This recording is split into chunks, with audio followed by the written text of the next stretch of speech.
Hello everyone and welcome back to the channel. But if this is your first time here, karibu sana and thank you so much for joining me today. My name is Trina and this is Rural Ventures KE. So I have some great news for anyone that's keeping chicken, anyone that's in the poultry industry, especially people keeping the improved indigenous chicken.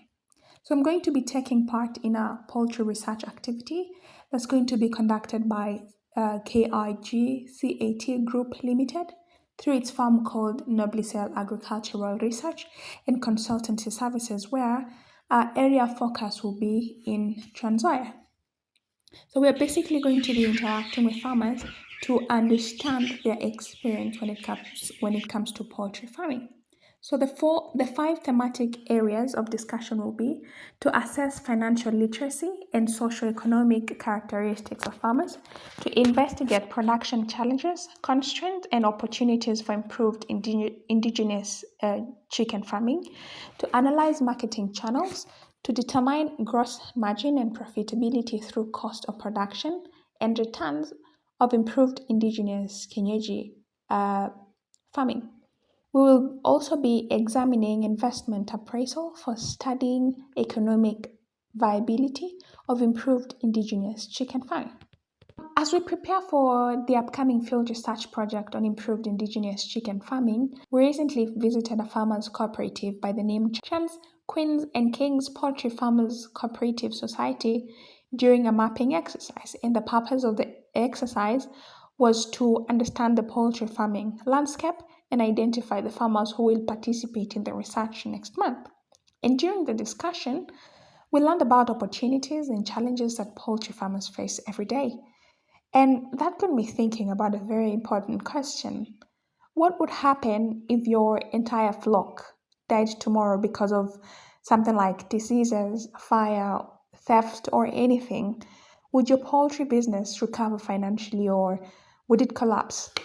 Because many poultry farmers invest significant amounts of money in chicks, feeds, vaccines, housing, labor, and whatever else that requires financial attention. Yet, very few of them consider insuring their poultry business against risks such as disease, outbreak, theft, fire, or any natural disasters. And as we continue preparing for the research, this is one of the issues that stands out. Farmers work incredibly hard to build their poultry businesses, but unexpected events can wipe out years of investment in a very short time. What exactly are your thoughts on this? Have you ever considered insuring your poultry business, or do you think insurance is unnecessary for poultry farmers? Please let me know in the comment section. Have you ever asked yourself what the difference is between the improved indigenous chicken and the traditional indigenous chicken? Well, improved indigenous chicken are local chicken breeds that have been selectively bred to grow faster and lay more eggs than the traditional indigenous chicken. They retain some of the hardiness and disease resistance of local breeds while offering better productivity. Examples of improved kienyeji are Cruella, Kenbro, Sasso, and Rainbow Rooster. So, why the improved Kenyaji chicken are preferred is because they lay more eggs per year, they have faster growth rate, they have better meat production, they adapt very well to free range systems, they have higher market demand, they have better income for rural households. And now, when you think about the challenges that farmers face each day when it comes to the improved indigenous chicken farming, these I look at them as the reality of poultry farming. And some of these are disease outbreak, high cost of feeds, lack of quality feeds, predators can also be a very big challenge, and sometimes limited access to veterinary services and market fluctuations can be such big challenges. So these are some of the issues that we're going to be looking at and help farmers in Transoya County have a better experience when it comes to poultry farming. I think that's really amazing because these findings can greatly influence policies and support programs to help farmers understand why their voices matter in agricultural development. Okay, so now some of the economic benefits of poultry farming is that it creates employment, it improves household income, supports women's economic empowerment, it improves food security through egg and meat production. We are also going to be looking at the housing requirement, which some of include proper ventilation, protection from predators, clean drinking water, dry litter, adequate space.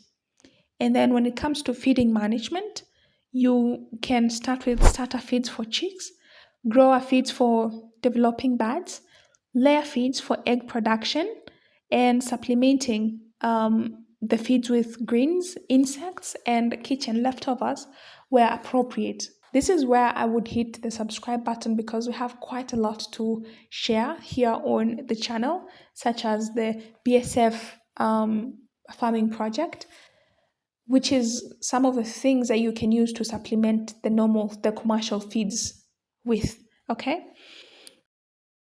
Some of the ways that you can prevent diseases is through close observation of vaccination schedules, biosecurity measures by installing footpaths and stuff like that, isolation of sick birds so that the diseases do not spread to the healthy ones, regular cleaning and disinfection of their house.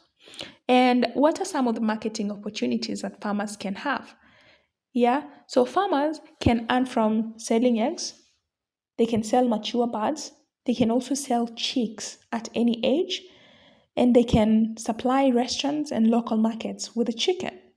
And now, how exactly does the future of indigenous poultry look like? So, there's a growing demand for indigenous Kenyeji products. There are such many opportunities for youth. There are potential for commercial farming and the role of research in improving production, all of which we are going to be looking at and discussing one by one. So, this right here is a cage farming system. It's an intensive poultry production method where birds are kept in specifically designed cages that making feeding, watering, health monitoring, and egg collection more efficient. So while it can improve productivity and reduce labor, it requires significant investment and careful management to ensure bird welfare.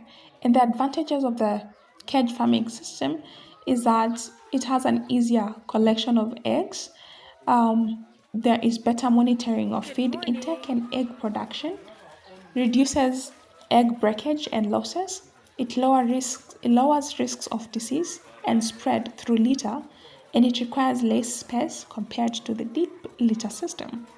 One of the most interesting innovations during the visit for the mapping activity was the use of locally made fire briquettes alongside biogas to improve warmth for day-old chicks. And as you may know, warmth is one of the most important requirements for survival of young chicks. And so these solutions help farmers lower energy costs, make use of locally available resources, and maintain temperatures needed for healthy chick growth. These solutions help farmers lower energy costs, make use of locally available resources, and maintain temperatures needed for healthy chicks growth during the brooding period.